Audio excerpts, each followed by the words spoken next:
বিশ্বের তৃতীয় তেল আমদানিকারক দেশ ভারত ইউক্রেনে রাশিয়া যুদ্ধ শুরুর পর আরব দেশ থেকে কিছুটা পিছু হটে অপরিশোধিত জ্বালানিতে রাশিয়ার বড় ক্রেতা হয়ে উঠেছে বাংলাদেশের পার্শ্ববর্তী এ দেশটি, যার খেসারত দিতে হচ্ছে যুক্তরাষ্ট্রের বেঁধে দেয়া 25% শুল্ক আরোপের মধ্য দিয়ে।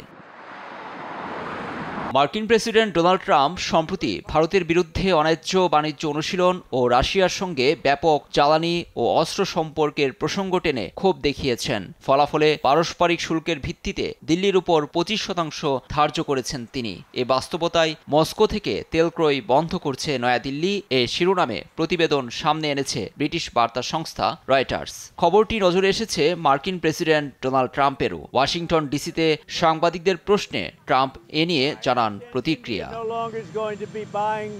আমি বুঝতে পারছি ভারত আর রাশিয়া থেকে তেল কিনবে না, আমিও এটাই শুনেছি। আমি জানি না এটা ঠিক কিনা, তবে একটা ভালো পদক্ষেপ, দেখা যাক কি হয়। রাশিয়ার 35% তেল কেনে ভারত। রয়টার্সের দাবি, ভারতের রাষ্ট্রায়ত্ত 4 সংস্থা রাশিয়া থেকে আপাতত খনিজ তেল কেনা স্থগিত রেখেছে। গত সপ্তাহ থেকে Indian oil, Hindustan petroleum, Bharat petroleum এবং ম্যাঙ্গালোর রিফাইনারি পেট্রোকেমিক্যাল লিমিটেড রুশ তেল কেনেনি। তাহলে সত্যি পিছু হটল ভারত? এ প্রসঙ্গে ভারতের পররাষ্ট্র মন্ত্রণালয়ের মুখপাত্র রণধীর জয়সওয়াল গুঞ্জন উড়িয়ে বলেছেন, এমন কোনো তথ্য নেই নয়াদিল্লির কাছে।